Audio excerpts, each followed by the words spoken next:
रूमी और यश दोनों में से कोई भी कॉलेज नहीं जा रहा था, पर यश हमेशा अपने दोस्तों को फोन करता और पूछता कि क्या आज रूमी आई है? और उसे जवाब मिलता है कि नहीं यार, कहाँ। वो पिछले कई दिनों से कॉलेज नहीं आ रही है। यश की उस हरकत के बाद रूमी कॉलेज नहीं जाना चाहती, लेकिन उसकी सहेली सोनिया उसे समझाते हुए बोलती है। तुम जानती हो ना तुम्हारे पिता ने किस तरह से तुम्हें यहाँ तक पढ़ाया। तुम्हारी पढ़ाई के लिए उन्होंने कर्ज लिया, बैंक से लोन लिया। अब तुम इस तरह से करोगी तो वो क्या सोचेंगे? वो तुम्हें डॉक्टर बनना देखना चाहते हैं। तुम्हारे पूरे परिवार की जिम्मेदारी तुम पर है रूमी। तुम ऐसे नहीं कर सकती। तुम्हें चलना ही होगा। सोनिया के इतना समझाने पर रूमी कॉलेज चलने के लिए तैयार हो जाती है। रूमी जैसे ही कॉलेज पहुंचती है, यश के पास सचिन फोन करता है और कहता है कि हेलो। ओ लाडले सुन, आज वो रूमी है ना, वो कॉलेज आई है। इतना सुनते ही यश भी कॉलेज चला जाता है। वहां जाते ही यश और उसके दोस्त रूमी को ढूंढने लगते हैं, पर रूमी उन्हें कहीं नहीं मिलती।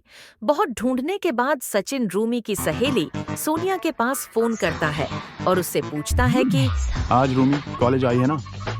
सोनिया उसे जवाब देती है। हाँ, रूमी कॉलेज आई है, पर तुम उसके बारे में क्यों पूछ रहे हो?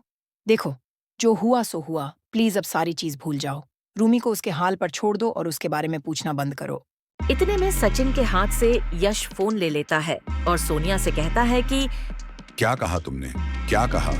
जो हुआ उसे भूल जाऊं? उस रूमी को भूल जाऊं? उस रूमी ने मुझ पर हाथ उठाया, यश कुंद्रा पर, जिसे आज तक किसी ने आंख तक नहीं दिखाई। मैं उस रूमी को छोड़ूंगा नहीं। बस मुझे यह बताओ कि वह रूमी कहाँ है। सोनिया जवाब देती है कि मुझे नहीं पता। और फोन रख देती है। उसके तुरंत बाद सोनिया रूमी के पास फोन करती है और उससे पूछती है। रूमी तुम कहाँ हो?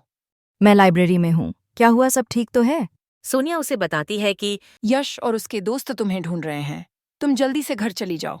इतना सुनते ही रूमी को बहुत गुस्सा आता है। वो सोचती है कि ये यश खुद को समझता क्या है? एक तो गलती की ऊपर से मुझे परेशान करने पर लगा हुआ है। और वो बिना कुछ सोचे समझे लाइब्रेरी से बाहर जाती है और यश को ढूंढते ढूंढते वो कैफे में पहुंचती है, जहां पर यश अपने दोस्तों के साथ बैठकर कॉफी पी रहा होता है। और वो जाकर ठीक उसके सामने खड़ी हो जाती है और कहती है कि क्या चाहते हो तुम मुझसे? क्या समझते हो तुम खुद को? हाँ, ढूंढ रहे हो मुझे? लो, मैं खुद तुम्हारे सामने आकर खड़ी हूँ। बोलो, क्या चाहिए मुझसे? क्यों ढूंढ रहे हो मुझे? बदला लोगे अपनी बेइज्जती का? बेइज्जत करोगे मुझे? थप्पड़ मारोगे? चलो मारो, मैं यहीं हूँ। चलो हाथ उठाओ मुझ पर। यश रूमी के सामने कुछ भी नहीं बोल पाता। फिर रूमी यश से कहती है कि देखो, बहुत हो गया तुम्हारा, बहुत बर्दाश्त कर लिया मैंने, अब और नहीं। खबरदार, अगर आज के बाद मुझे परेशान करने की कोशिश की, वो और लोग होंगे जो तुमसे डरते होंगे। मैं तुमसे बिल्कुल नहीं डरती, समझे तुम? नफरत करती हूँ मैं तुमसे, सिर्फ नफरत। तुम मुझसे दूर रहो। इतना कहकर रूमी वहां से चली जाती है। वहां खड़े सभी लोग बस यही सोचते रह जाते हैं कि कैसे कोई लड़की यश को इतना कुछ बोल सकती है और यश ने कैसे उसकी इतनी बात सुन ली, कुछ कहा क्यों नहीं। और यश के दोस्त भी यश से यही सवाल करते हैं कि तुमने उस रूमी को कुछ कहा क्यों नहीं, पर इसका जवाब खुद यश के पास भी नहीं था। यश अपने दोस्तों से कहता है कि मुझे नहीं पता मैं उसे कुछ कह क्यों नहीं पाया, जबकि मैं उस पर इतना गुस्सा हूं, लेकिन अगली बार मैं उसे छोड़ूंगा नहीं। इतना कहकर यश वहां से चला जाता है। रात को सचिन यश के घर पर जाता है और दोबारा यही सवाल करता है कि तूने उस रूमी को कुछ कहा क्यों नहीं? उसने तुझे सबके सामने कॉलेज में इतना कुछ कहा, इतना कुछ सुनाया, फिर भी तूने उसे कुछ भी जवाब नहीं दिया, क्यों? पर यश के पास उसके सवाल का जवाब नहीं होता। यश सचिन से सिर्फ इतना कहता है कि मुझे रूमी के बारे में सारी डिटेल्स चाहिए। वो कहाँ रहती है, क्या करती है, उसके घर में कौन कौन है, उसके बारे में सब कुछ मुझे पता करके बता। इतना सुनकर सचिन हल्की मुस्कान के साथ यश को छेड़ने लग जाता है कि लाडले, तुझे उससे प्यार व्यार तो नहीं हो गया? और यश उसकी इस बात पर जोर जोर से हंसने लगता है और कहता है, प्यार वो भी रूमी से? कभी नहीं। उन दोनों की थोड़ी बातचीत के बाद सचिन वापस अपने घर चला जाता है। अगले दिन जब सचिन और यश दोनों मिलते हैं तो सचिन यश को बताता है कि रूमी बहुत गरीब परिवार से आती है। कॉलेज से थोड़ी दूरी पर उसका घर है। रूमी के पिता ने रूमी को पढ़ाने के लिए बैंक से लोन लिया है और रूमी के पिता रिक्शा चलाते हैं। उसके 2 छोटे भाई बहन हैं, जिसकी जिम्मेदारी भी रूमी पर है। सचिन रूमी के परिवार के बारे में सारी जानकारी यश को देता है। उसके बाद सचिन और यश दोनों कॉलेज चले जाते हैं, पर यश बस इधर उधर देख रहा होता है। इतने में सचिन यश से कहता है कि रूमी को ढूंढ रहा है। और यश बिना कुछ कहे बस हल्का सा मुस्कुराता है, पर रूमी उसे कहीं नहीं दिखती। शाम के वक्त यश कॉलेज के बैक साइड यूं ही फोन पर बात कर रहा होता है। तभी उसकी नजर दूसरी तरफ पड़ती है। वहां रूमी अकेले बस यूं ही बैठी होती है। यश उस तरफ जाता है और पीछे से कंधे पर हल्का सा टच करता है।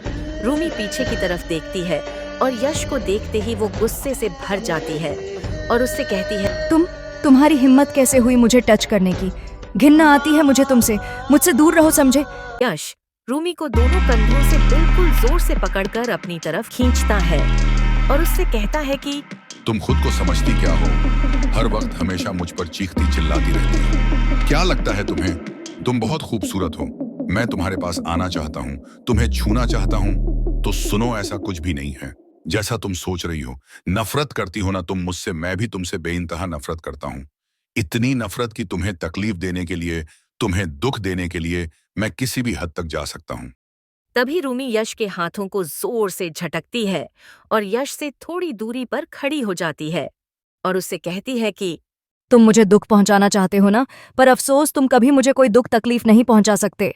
इतने में यश बहुत जोर जोर से हंसने लगता है और रूमी से कहता है, तुम्हारे पिता रिक्शा चलाते हैं ना, उन्होंने तुम्हारी पढ़ाई के लिए लोन भी ले रखा है। क्या हो अगर कभी रास्ते में उनका एक्सीडेंट हो जाए?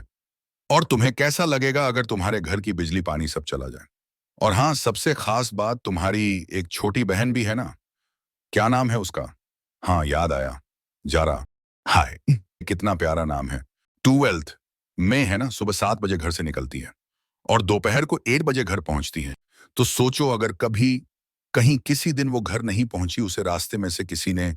इतने में रूमी यश पर बहुत जोर से चिल्लाती है और कहती है, खबरदार! अगर अपनी गंदी जबान से मेरी बहन का नाम भी लिया तो, मेरी बहन के बारे में एक लफ्ज भी कहा ना तो मैं तुम्हारी जबान बाहर खींच दूंगी, समझे तुम? यश बहुत जोर जोर से हंसने लगता है और रूमी से कहता है कि मैडम, मुझ पर चिल्लाने की बजाय घर जाओ और जाकर देखो कि वहां सब ठीक तो है। ऊपर वाले से मनाओ कि तुम्हारे घर बिजली पानी सब आ रहा हो, तुम्हारे पिता सही सलामत घर पर हो। इतना सुनते ही रूमी वहां से भागती हुई घर को जाती है। घर पहुंचते ही वो बहुत जोर जोर से चिल्लाने लगती है। माँ, आप कहाँ हो माँ? माँ! उसकी माँ जल्दी से दरवाजे के पास आती है और कहती है, क्या हुआ रूमी? सब ठीक तो है? क्या हुआ? रूमी अपनी माँ को देखते ही सवाल करती है। माँ बाबा कहाँ हैं, कैसे हैं? बाबा ठीक है और अंदर बैठकर खाना खा रहे हैं, पर तुम्हें क्या हुआ? बाहर इतना शोर सुनकर रूमी के बाबा बाहर की तरफ आ जाते हैं और रूमी से पूछने लगते हैं कि क्या हुआ? तुम इतनी घबराई हुई क्यों हो?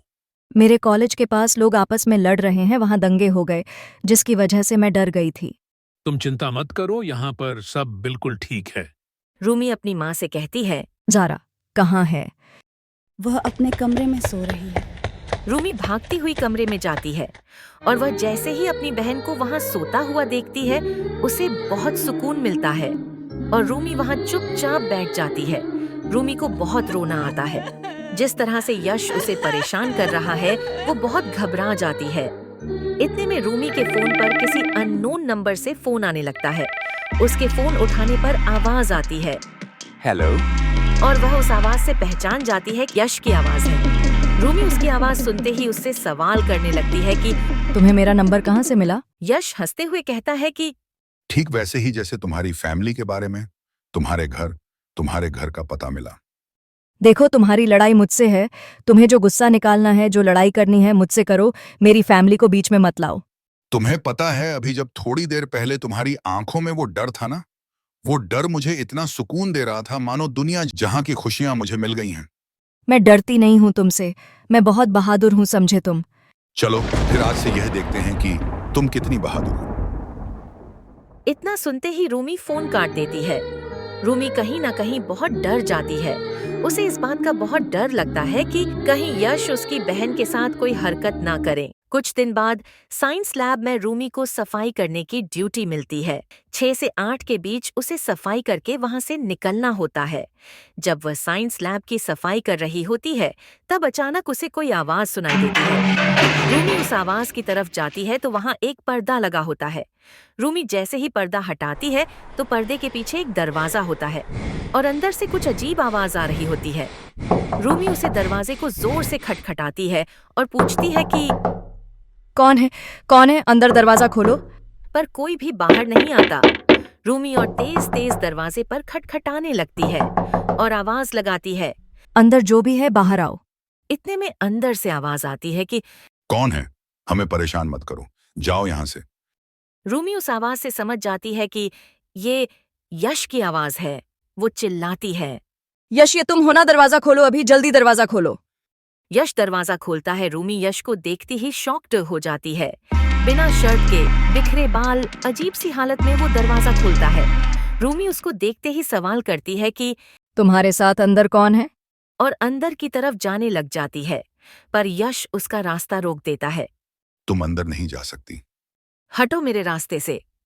मैंने कहा ना, तुम अंदर नहीं जा सकती। पर फिर भी वो जबरदस्ती अंदर चली जाती है और अंदर जाकर वह बिल्कुल चौंक जाती है, क्योंकि यश के साथ उस कमरे में कोई और नहीं बल्कि रूमी की सहेली सोनिया होती है। यह देखते ही रूमी यश को खींचकर थप्पड़ बहुत जोर से मारती है और अपनी सहेली सोनिया को उसका दुपट्टा वापस करके उसके कपड़े ठीक करती है और उससे कहती है, चिंता मत करो, हम इसे छोड़ेंगे नहीं। इस कॉलेज के प्रिंसिपल सर के सामने ले जाएंगे और इसे अपनी इस हरकत के लिए सजा जरूर मिलेगी। रूमी यश से कहती है कि तुम्हें शर्म आनी चाहिए अपनी हरकतों पर। तुम्हें अपनी इस हरकत के लिए सजा जरूर मिलेगी। क्या लगता है तुम्हें अमीर घराने से हो, अमीर बाप की औलाद हो तो तुम्हारे मन में जो आएगा वो करोगे, पर इस बार ऐसा कुछ नहीं होगा। मैं तुम्हें छोड़ूंगी नहीं। और रूमी वहां से भागती हुई सीधे प्रिंसिपल रूम में पहुंचती है। वहां जाकर वह प्रिंसिपल को सब कुछ सच सच बता देती है। रूमी की सारी बातें सुनकर प्रिंसिपल सर भी बहुत गुस्सा होते हैं और वह बोलते हैं, तुम चिंता मत करो, हम उसे छोड़ेंगे नहीं, उसे इस कॉलेज से ही बाहर निकाल फेंकेंगे। चलो मेरे साथ और बताओ कि कौन है वो। इतने में यश खुद ही प्रिंसिपल रूम में आ जाता है। उसे देखते ही रूमी अपने प्रिंसिपल सर से कहती है कि सर, यही है वो लड़का जिसके बारे में मैंने आपको बताया। इसने ही मेरी सहेली के साथ बदतमीजी की। आप इसे कॉलेज से रस्टिकेट कर दो। इतना सुनते ही कॉलेज के प्रिंसिपल रूमी पर चिल्लाते हैं, तुम चुप रहो। तुम जानती भी हो तुम किसके बारे में और क्या बोल रही हो। ये कोई आम इंसान नहीं है, यह यश है, यश कुंद्रा। आज तुम जिस कॉलेज में पढ़ रही हो, यह कॉलेज इन्हीं के पिता द्वारा दिए गए फंडिंग मनी में चल रहा है। रूमी फिर भी अपने प्रिंसिपल सर से कहती है, तो इससे क्या फर्क पड़ता है? मनी फंड करने का मतलब ये तो नहीं है कि जो मन में आएगा वह करेंगे। गलती होती है, फिर चाहे वह किसी आम इंसान की हो या फिर यश कुंद्रा की, और इससे इसकी गलती की सजा मिलनी ही चाहिए।